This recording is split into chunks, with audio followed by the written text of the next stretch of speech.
अजीज दोस्तों नमस्कार। अजीज दोस्तों, एक मुसलमान इसलिए मुसलमान होता है कि वो मुसलमान के घर में पैदा होता है।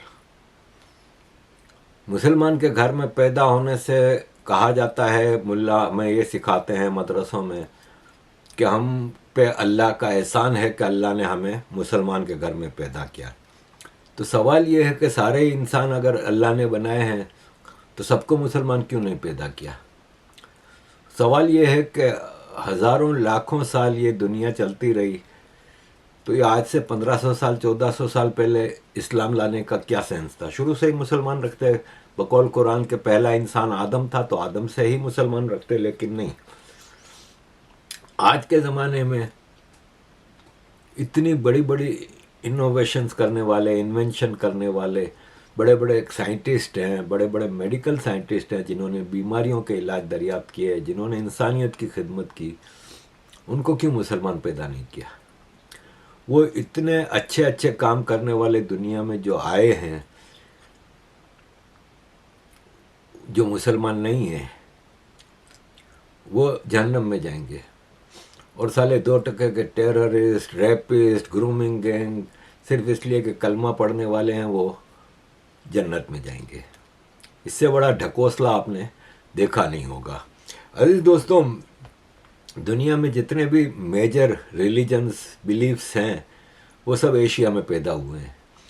भारत में Hinduism, Buddhism, Sikhism, Jainism, China में ताओइज़्म, कन्फ्यूशियसिज्म, ईरान में बहाई, ज़ोरास्ट्रियनिज्म, इसराइल में जुडाइज़्म, क्रिश्चियनिटी और सऊदी अरब में इस्लाम। जापान से सऊदी अरब तक, इसराइल तक का जो इलाका है, सारे धर्म इसमें पैदा हुए हैं। क्रिश्चियनिटी को हाईजैक किया यूरोपियंस ने, जीसस को गोरा बना के पेश किया और ये सब चीज़ें हैं। अजीज़ दोस्तों, मसला ये है कि इतने सारे धर्म पैदा हुए, इतने सारे वो हुए। सऊदी अरब में सिर्फ एक इस्लाम पैदा हुआ, लेकिन आज पूरी दुनिया में फैला हुआ है। इसका मतलब ये नहीं है कि सच्चा है, इसका मतलब ये है कि इसको बाय फोर्स किया गया है, इम्प्लीमेंट किया गया है बाय फोर्स। देखें,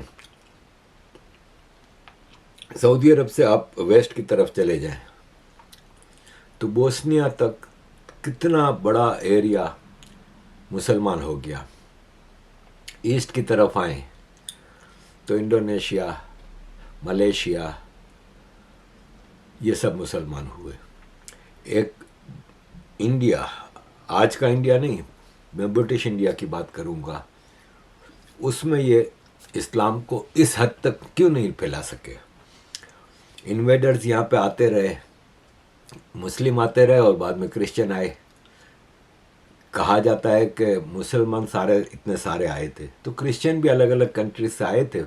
फ्रेंच आए थे, ब्रिटिश आए थे, पोर्टुगीज़ आए थे, डच आए थे, सारे ही तकरीबन आए थे। और ब्रिटिश ने फिर ज़ाहिर इन सब में से तकरीबन को भगा दिया था और खुद ने सारा कंट्रोल हासिल कर लिया। दौलत के लिए आए थे मुसलमान, जैसे गजनवी आता था, लूट मार करके जाता था, अब्दाली आता था, नादिर शाह आता था, ये सब लूट मार करके ले जाते थे। लेकिन नहीं, बाकायदा यहाँ पे अपना इस्लाम बनाने के लिए आते थे, हिंदुओं को मुसलमान बनाने के लिए आते थे।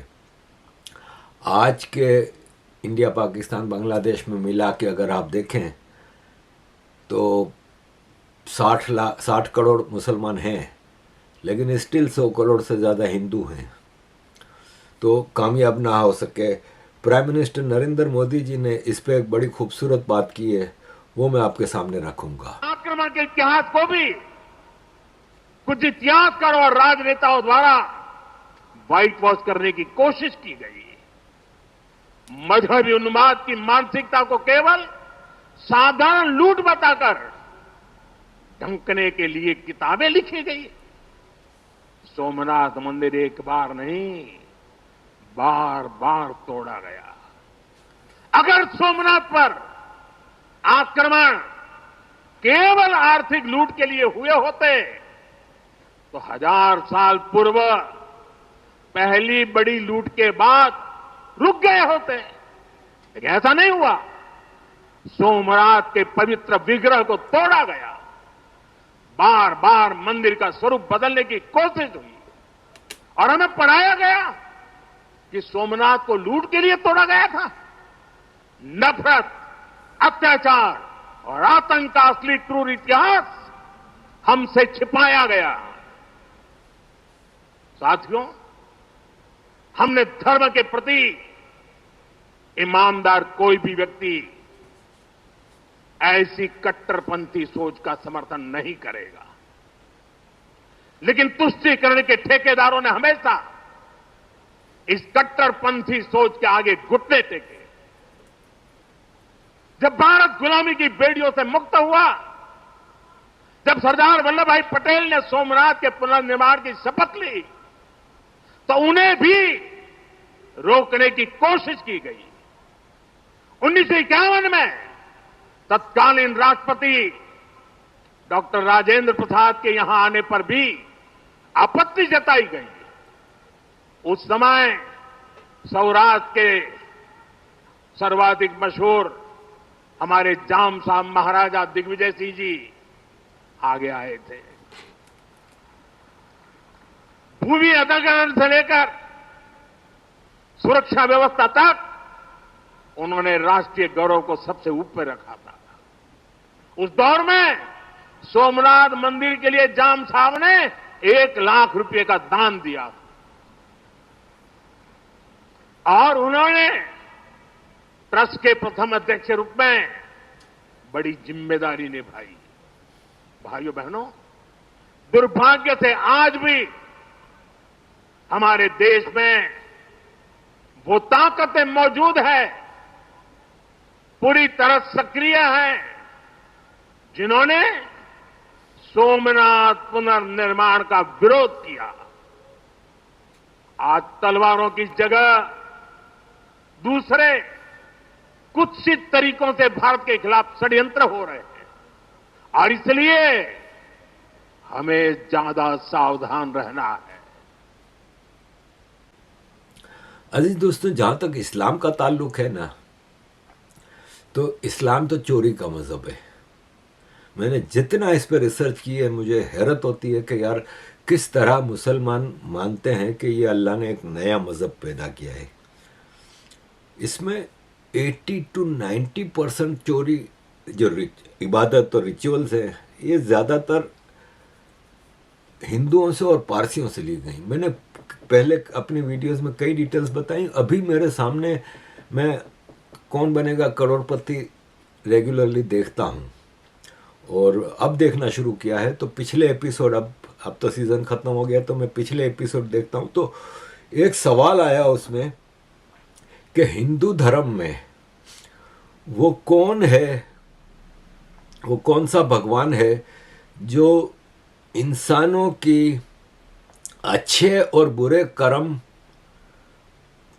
का रिकॉर्ड रखता है और फिर बाद में उसका हिसाब किताब लेगा। तो पता चला वो भगवान चित्रगुप्ता थे। अब मुझे अचानक शौक लगा कि ये भी चोरी की है मुसलमानों ने, क्योंकि इस्लाम में है कि हर इंसान के इन दोनों कंधों पे 2 फरिश्ते बैठे हैं, एक अंकिर है, एक मुनकिर है।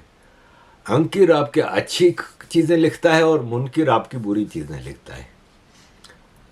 और फिर क़यामत के दिन अंकिर मुनकिर जब अल्लाह के सामने आपको पेश किया जाएगा तो आपकी अच्छाइयाँ और बुराइयाँ बताएंगे और फिर बैलेंसिंग की जाएगी और इस हिसाब से आपका फैसला होगा। तो नमाज 5 वक्त की इन्होंने पकड़ी पारसियों से और हज उम्रा हिंदुओं से पकड़ी, क्योंकि हिंदुओं में यात्रा होती थी। ज़कात हिंदुओं से पकड़ी क्योंकि दान होता था हिंदुओं में। रोज़ा हिंदुओं से पकड़ा क्योंकि व्रत रखते थे हिंदू। धागे हिंदुओं से पकड़े।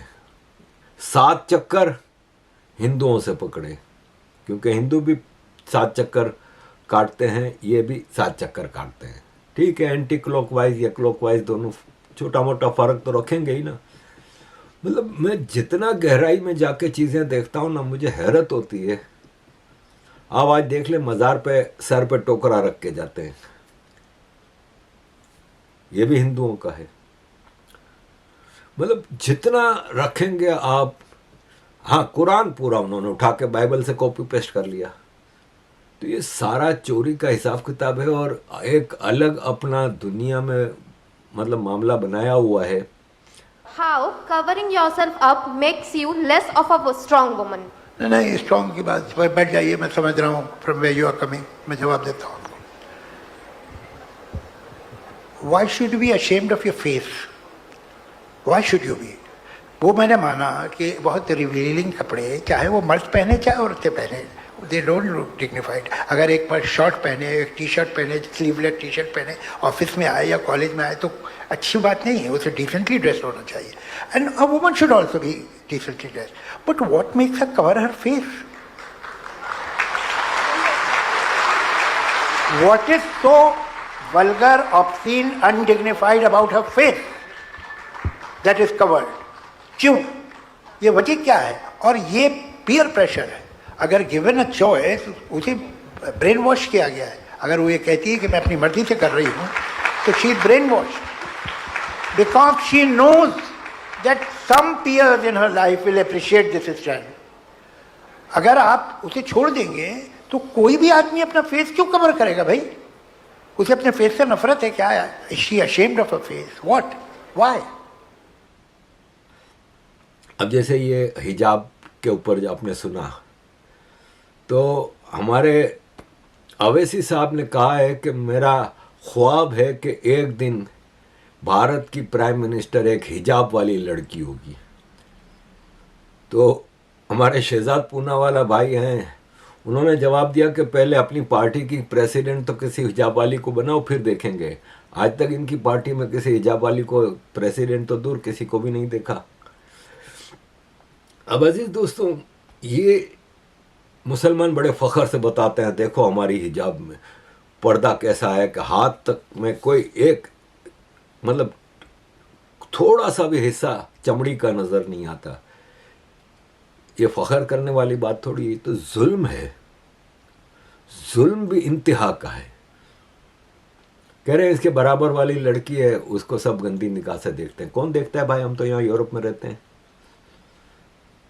यहाँ पे गंदी निगाह से देखने वाले भी सारे मुसलमान हैं, क्योंकि Islam is all about sex. इनको सेक्स सिखाया जाता है। अब ये लड़की है, ये नॉर्वे का क्राउन प्रिंस है। ये नॉर्वे में नेशनलिटियाँ जब मिल दी जाती हैं तो वो नेशनलिटी के लिए लोगों से वो कर रहा है। तो हिजाब वाली लड़की कहती है मैं हाथ नहीं मिला सकती, मैं मुसलमान हूँ। तो यहाँ क्या जख मारने आई हो तुम? यहाँ पे तुम्हारा इस्लाम खतरे में पड़ जाता है हाथ मिलाने से। मोइन अली और राशिद जो इंग्लैंड के क्रिकेटर हैं और ऑस्ट्रेलिया का उस्मान ख्वाजा, इनका इस्लाम खतरे में पड़ जाता है अगर शराब का एक कतरा इनके ऊपर पड़ जाए। लेकिन यही इनकी बेवकूफ़ी की बिलीफ है कि मरने के बाद वो शराब की नदियां बह रही होंगी और हम उनमें गोते लगा रहे होंगे। यार क्या हिपोक्रेसी, क्या डिप्लिसिटी है। मतलब आप ये देखें कि ये आखिरी खलीफा ओटोमन अंपायर का, इस्लाम की खिलाफत का आखिरी खलीफा, इसका ड्रेस देख लें आप। सिर्फ सर पर टोपी मुसलमान है, बाकी तो कोट पैंट टाई। तो और इसके बराबर में जो खड़ा है वो निज़ाम हैदराबाद का, क्योंकि उसने शादी की थी ओटोमन अंपायर की खलीफा जो थे उनकी बेटी से। तो मुझे ये बताएं कि खलीफा अब्दुल मजीद सानी की बेटी से शादी की थी, तो हैदराबाद में मुसलमानों का सबसे बड़ा ठेकेदार, मतलब भारत में मुसलमानों का सबसे बड़ा ठेकेदार हैदराबाद होता था। दुनिया का अमीर तरीन आदमी था निज़ाम हैदराबाद। वो कोट पैंट पहन रहा है, खलीफा कोट पैंट पहन रहा है, खलीफा की बेटी स्कर्ट ब्लाउज पहन रही है, और आज के 2 टके के कन्वर्टेड फिर बुर्का और हिजाब लेके आ जाते हैं। ये जिसने कोट पैंट के ऊपर अरबी टुकड़ा पहना हुआ है ना, ये जॉर्डन का क्राउन प्रिंस है। जॉर्डन की जो किंगडम है किंग अब्दुल्ला, वो हैशमिट किंगडम है, यानी बनु हाशिम जो कबीला था प्रॉफिट मोहम्मद का, कुरैश सऊदी अरब मतलब मक्का का सबसे बड़ा कबीला था, और उस कुरैश में मुख्तलिफ छोटे छोटे कबीले थे, उसमें एक बनु हाशिम था। प्रॉफिट मोहम्मद बनु हाशिम से था, और ये अब्दुल्ला भी बनु हाशिम का ही सिलसिला है। आज प्रॉफिट की नस्ल में से, अव्वल तो प्रॉफिट की नस्ल, इस्लाम में तो नस्ल लड़के से मानी जाती है, प्रॉफिट के तो लड़के पैदा होते ही गुजर गए थे, प्रॉफिट की तो बेटियां थीं, लेकिन चलो फिर भी उससे आप नस्ल मानते हैं, तो वो नस्ल आज बनु हाशिम की अब्दुल्ला के पास है। तो ये किंग अब्दुल्ला ने कौन सा अरब ड्रेस पहना हुआ है, मुझे कोई ये बता दे। ये जो आज अवैसी साहब शेरवानी पहन रहे हैं, ये कौन सा अरब ड्रेस है? या ये जो पाकिस्तान में कुर्ते शलवार में घूम रहे हैं मौलवी सारे। और आप देखेंगे यहाँ पे हम जाते हैं लंदन में मुख्तलिफ इलाकों में, शाम को बच्चे स्कूल से वापस आके घर से खाना वाना खा के अरबी जुब्बा पहन के, छोटे छोटे बच्चे अरबी जुब्बा पहन के, लड़कियां हिजाब पहन के बस्ता लटकाए मस्जिदों में मदरसों में जा रहे हैं। ये नहीं पहन रहे हाशमी। उसके बेटे ने जो क्राउन प्रिंस है, उसने बहुत तीर मारा तो अरब टुकड़ा ऊपर पहन लिया, लेकिन पहना पैंट का कोट है। लेकिन जो इंडिया पाकिस्तान बांग्लादेश के जो 2% के कन्वर्टेड मुसलमान है ना, उनका इस्लाम ही निराला है। अच्छा, अब आप ये देखें कि ये आपके सामने भाई साहब, मैं हैरान होता हूं कि आपने कभी किसी मुसलमान को देखा है जो राम मंदिर अयोध्या में या शिव जी के स्थान पे बनारस में या मथुरा में इस तरह राम जी के सामने या शिव जी के सामने हाथ जोड़े खड़ा हो? कभी किसी मुसलमान को देखा है? लीडर की बात हो रही है, अवैसी को देखा है? लेकिन ये भाई साहब पता नहीं किस किस्म के हिंदू हैं। पहली बात तो ये है कि आप इस मज़ार पे चादर चढ़ा रहे हैं और क्या मांग रहे हैं आप? अगर आप इस मज़ार पे मांग रहे हैं तो फिर आप हिंदू कैसे हो गए? आपका बिलीफ ही खत्म हो जाता है। भारत का सबसे बड़ा मसला ये सेक्युलरिज्म है। पिछले लगातार 75 सालों से हम ये कोशिश कर रहे हैं, संघर्ष कर रहे हैं कि अपने को एक उदारवादी, धर्मनिरपेक्ष लोकतंत्र जो सबको बराबरी की आज़ादी और बराबरी का अधिकार देता है, बराबरी का स्थान देता है, हम वैसा लोकतंत्र बना पाएं। लेकिन आज जो संसद में नजर आया, नई संसद के नाम पे, नई संसद के उद्घाटन के नाम पर, आप यकीन जानिए न सिर्फ एक पत्रकार के तौर पर बल्कि एक नागरिक के तौर पे भी उसने मुझे शर्मसार किया है। आज मेरा देश एक लोकतंत्र के तौर पे नजर नहीं आया। आज मेरा देश एक ऐसे समाज के तौर पे नजर नहीं आया, एक ऐसे देश के तौर पे नजर नहीं आया जो कि संविधान से संचालित होता है। आज मेरा देश एक ऐसे समाज, एक ऐसी व्यवस्था के तौर पे निकल के आया जिसको पूरे तरीके से सिर्फ और सिर्फ राजशाही से कंपेयर किया जा सकता है, वो भी ऐसी राजशाही जो धर्म के आधार पर चलती है। न्यूयॉर्क में ज़ोहरान ममदानी, इसके अलावा वो पहले ऐसे मेयर बने जिन्होंने कुरान पर हाथ रखकर शपथ ग्रहण लिया। पहले न्यूयॉर्क के ऐसे मेयर, पहले मुस्लिम मेयर बने। इसको लेकर कई लोग कह रहे हैं कि ये कैसा सेक्युलरिज्म है, क्यों ज़ोहरान ममदानी कुरान पर हाथ रखकर उन्होंने शपथ ग्रहण किया। तो सबसे बड़ी बात तो यही है कि संविधान जो इस बात की इजाज़त देता है कि तमाम लोग, चाहे वो भारत का संविधान हो या संविधान हो वो अमेरिका का, कि तमाम लोग अपने फेथ के हिसाब से, अपने धर्म के हिसाब से, अपनी मान्यता के हिसाब से अपना जीवन जी सके। और आप देख रहे हैं ये सेक्युलरिज्म की प्रोमोटर कि भारत सेक्युलर देश नहीं रहा क्योंकि यहाँ पे प्राइम मिनिस्टर नरेंद्र मोदी पूजा कर रहे हैं। हिंदू हैं भाई तो पूजा करेंगे ना। अमेरिका सेक्युलर है। कितने फखर की बात है कि ज़ोहरान ममदानी ने कुरान पे हलफ लिया है, कुरान पे ओथ लिया है। इनकी हिपोक्रेसी का कहीं कोई अंत आपको दिखता है? मुझे कोई ये बता दे बस।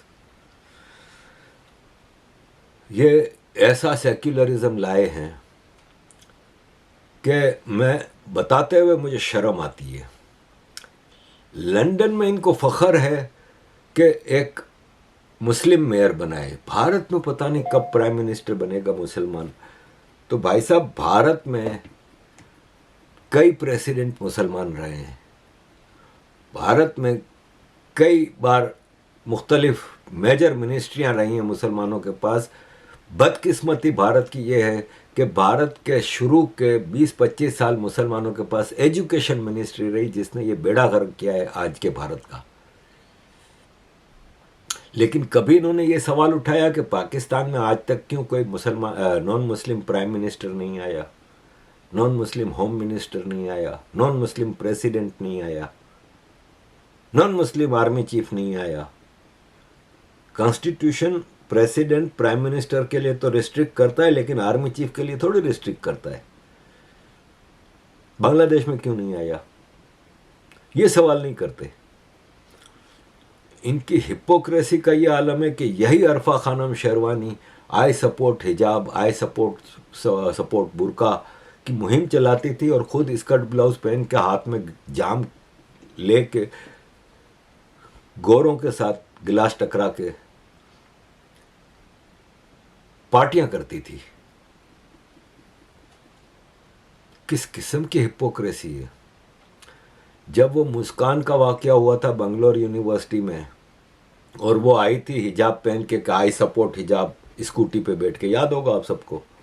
बाद में उसके सोशल मीडिया की फोटो यार दोस्तों ने वायरल की जिसमें वो मॉडर्न ड्रेसेस में थी, लेकिन उधर एक मुहिम चलाने के लिए आई थी आई सपोर्ट हिजाब की। उस वक्त मुझे याद है कि राना अय्यूब है ना, वो केरला में एक स्विमिंग पूल में लेटी हुई थी और अपनी फ़ोटो लगा रही थी कि मैं यहाँ पे लेटी हुई हूँ, और वहाँ से लेट के ट्वीट की थी आई सपोर्ट हिजाब। ये इनकी हिपोक्रेसी है। अजीज़ दोस्तों, ये मोहम्मद हिजाब है, एक यूके में रहने वाला खतरनाक इंसान जिसने लेस्टर में कई हिंदुओं पर हमले किए थे और कई इसके ऊपर केसेस भी हैं। लेकिन बहरहाल यहाँ पे इस्लाम के बारे में बात करने का मतलब तो इस्लामोफोबिया है, लेकिन मुसलमान कुछ भी कर दे कोई पकड़ने वाला नहीं है। ये अपने लोगों को जमा करके कह रहा है कि मुसलमान के पास 3 कैटेगरी हैं, 3 ऑप्शन हैं कि जब वो किसी भी इलाके में स्ट्रांग हो जाए ना, तो वो नॉन मुस्लिम्स को 3 ऑप्शन देते हैं। पहला ऑप्शन, मुसलमान हो जाओ, नहीं तो इस्लाम तुम पे रूल करेगा और तुम लोग जजिया दोगे और हमारे गुलाम बन के रहोगे, नहीं तो तीसरा ऑप्शन ये कि हम तुम्हें कत्ल कर देंगे। लेकिन जब कमज़ोर होंगे हम किसी इलाके में, तो हम टेम्परेरी तौर पे चीज़ों को कबूल करते जाएंगे उस वक्त तक जब तक कि हम स्ट्रांग नहीं हो जाते। अजीज़ दोस्तों, वक्त आ गया है कि इस बाय फोर्स फैलाए जाने वाले ख़तरनाक बिलीफ के ख़िलाफ़ खड़ा होना पड़ेगा। वो लोग जो, मैं इसको जिहाद कहता हूँ, जो इस ख़तरनाक बिलीफ जो बाय फोर्स लोगों के ऊपर इम्पोज किया जाता है, ख़ास तौर पर औरतों को गुलाम बनाया हुआ है जिस बिलीफ ने, उसके ख़िलाफ़ जो लोग लड़ रहे हैं, कम से कम उनको तो स्ट्रॉन्ग करें अगर आप नहीं लड़ सकते। मुझे कई लोग कहते हैं कि आपको डर नहीं लगता, आपकी बहादुरी की हम कदर करते हैं। लफ्ज़ों से सारे मामला हल नहीं होते। Thank you very much, Aziz Doston, for all your support. Kindly Truth keep of the matter supporting. is, of course, in the age of empire, and generally speaking, the khiyar al-thulathi, or the 3 options, was something that was given to the people. But this is also a model. What's the model? The model of, okay, we're gonna do a peace treaty with you. No, but that's only then, and you know we went through this as well. That is only in the time of weakness. That they say up to 10 years is a treaty. Sure. That's time of weakness. Now the only thing that we can say is the offer of jizya. It's 3 conditions. Number 1 is that accept Islam. If not, you pay the jizya.